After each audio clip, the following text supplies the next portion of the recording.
Hi everyone, this is Phil Travis, and this announcement is for History 458 here at EOU.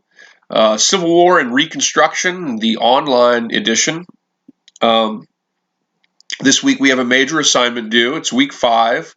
We have a major assignment due. It's our paper proposal, which I'll talk about in just a moment.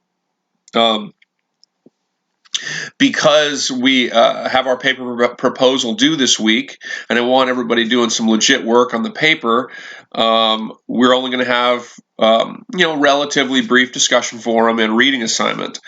Of course, the discussion forum still has the same sort of guidelines to it, but the question's a little bit shorter, and the prompt is a little bit shorter, and we'll be reading this week only Chapter 10 from the McPherson book, Battle Cry Freedom. So read Chapter 10, participate in the discussion forum for this week. Our topic for this week is going to be really the beginning of the war. So we're going to look at the beginning of hostilities in 1861 with battles like the First Battle of Bull Run, for example. And we're going to consider the title of McPherson's chapter, Amateurs Go to War. And we're going to consider why that's such an appropriate title for this week's reading. But perhaps more important than the discussion forum this week and the reading of Chapter 10 is our paper proposal. So, of course, in this class, you will write a book review in a couple of weeks. We'll talk more about that in subsequent weeks. You also write a major research paper. And the paper, which, is upwards of around about, 7 to 9 pages, is something that I want you to take steps towards producing, okay? And the big step is the paper proposal. And so I want to just take a second and kind of explain what I want in the paper proposal so that everybody kind of is clear on this. In the paper proposal, probably the two most significant things that I want to see in the paper proposal, aside from a thesis statement, is I really want you to write the introduction of your paper. So a paper of this length, which would be kind of like a short article kind of length paper, around 7 to 9 pages or something, it's really helpful to begin to write a 2, sometimes even 3, but in this case a 2-paragraph introduction, where your first paragraph is what we call a narrative hook. And your narrative hook paragraph is a moment or a chance for you to grab your reader and draw them in. A narrative hook kind of gives the reader a sort of first-hand account, if you will. Look at the history from the lens of the people living the history at the time, if that makes sense. So rather than just go into the sort of academic, sort of discussion of the Civil War. So if you were doing the Battle of Gettysburg or something, rather than just go into Gettysburg was an important catalyst in the war, in the Civil War. It occurred in July of 1863, and it was the turning point. And it showed, rather than just start with the sort of academic details, you might begin with a narrative hook of a testimony, for example, which there's numerous ones out there. That you can find. There's good books. McPherson, actually, the author of our main book, is also the author of a book called Cause of Comrades, which might be a great book. I'm sure our library has it. If not, I bet you can get it through Summit. And you can take a book like that and find some really interesting firsthand accounts. You can probably find accounts of soldiers at Gettysburg who talk about, their experience in launching a charge against enemy lines, or their experience dealing with hardship in the campaign.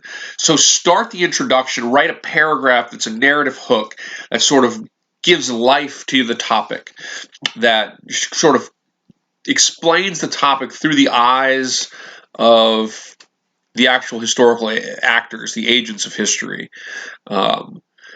That can be very helpful. You want to draw the reader in. Then in the next paragraph, I want you to establish the argument. What are you arguing, and why is this significant? None of our papers should be just summaries about things. It should all be thought about, how does this matter to the United States today? Why is this so significant to our world today? Make an argument. Explain how this historical past is so important to shaping the present. So make an argument, make a clear, concise argument. Now, part of the process, so I want to see that in your paper proposal. I want 2 solid paragraphs. I effectively want you to write the introduction to your paper. I also want to see separately, I want to see a thesis statement, your overall argument stated in a clear, concise couple of sentences, 1 or 2, 3 sentences. I want to see some leading questions. And the other most important thing that I mentioned, I want to see some resources. I want to see some sources that demonstrate that you've gone out there and you've done some research. The most important thing with a paper like this is actually starting out by doing the research. If you do the research, the paper in a way writes itself. The pen is not literally going to jump up and start writing the paper, but if you do the research, the sources, what you're studying, will kind of tell you the argument to make and how to write it. So do the research and do yourself a favor. Do the research in advance. I want to see like 5 different academic sources. You can use, you can have, Battle Cry of Freedom as one of your sources, but I really want to see that you're accessing maybe some of the databases from our library with some academic journal articles. There's, of course, also historical newspapers you can access, or, of course, academic books. These are the primary things I'm going to be looking at, to see in your list of sources. Now, of course, there's also a lot of primary sources out there in the Civil War, and if you have the ability to access those types of collections and you want to and you're able to, obviously I would love to see that too. But I want to see some academic sources. I want to see some sources. I want to see at least 5. Make sure they're academic good sources. Use Chicago style. If you don't know how to use Chicago style, just Google it. They have a free sort of basic edition. I'm sorry for the little jiggling, by the way. That was the dog. He's up on the couch and he's like rubbing. That's my dog Mossy. But anyway, he's got a little itch there. He jumped down though, so it should be better now. But use Chicago style Chicago style notes for the paper. When you write the paper, I want a bibliography on the paper proposal. Your notes your list of sources should be in bibliographical form. A list of sources. Do not leave. You'll see my paper proposal template up there this week in Canvas. Do not leave those headings in there. Make it your own. So I don't want to see my old source examples listed in there. I want to see your sources in there. Make sure when you write the paper, I want footnotes on the paper, and I want them in Chicago style. All you have to do is Google search Chicago manual style, and you will find a basic sort of, for students, free introduction to how to do, the types of citations that you will be doing in this class, which would be journal articles, newspapers, books, and so forth. If you have any questions about specific citations, just ask me and I'll let you know. Okay. So that should be pretty clear. So on the paper proposal, topic, thesis statement, some leading questions, give me the introduction of the paper, narrative hook, argument paragraph, and then a bibliography, a tentative bibliography for the paper. All of this stuff can change, by the way. You don't have to feel like this is locked in stone or set in stone. All of this can change, hopefully not too drastically, but you can change your thesis statement over time. You can add new sources and drop sources. You can adapt. And I expect you to adapt and amend the argument, especially when I make my comments and my feedback to it as well. Okay, so factoid for this week. I'm running a little bit long. Let's do the factoid here. Remember, for your bonus point added towards a test score at the end of the term, just email me this factoid no later than Wednesday by midnight. I'll put you in that special folder in my email, and you'll get tabulated 1 bonus point extra credit towards a test score at the end of the term. So this is the factoid.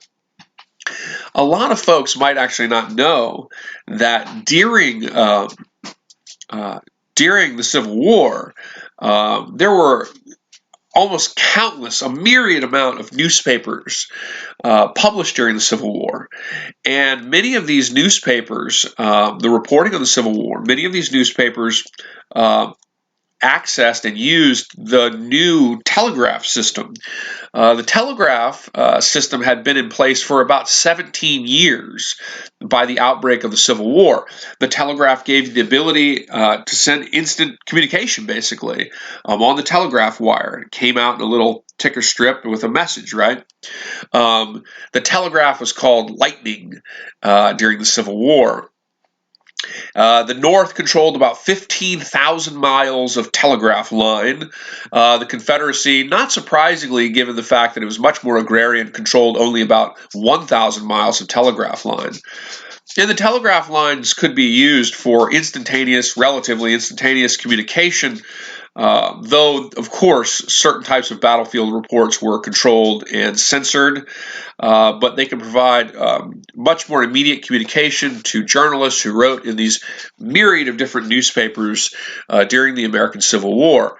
Albeit a lot of times telegraph lines were, of course, controlled, used up, I should say, by the political and military leaders, as these forms of communications were also vital for military commanders and political leaders at the time too. But when journalists could access and use the telegraph lines, and of course they had certain levels of censorship they had to deal with, lightning, the telegraph lines were really, really significant to journalism during the war and providing information on the war to an increasingly literate nation that read newspapers and consumed the news and wanted the most relevant and up-to-date news reporting on the conflict.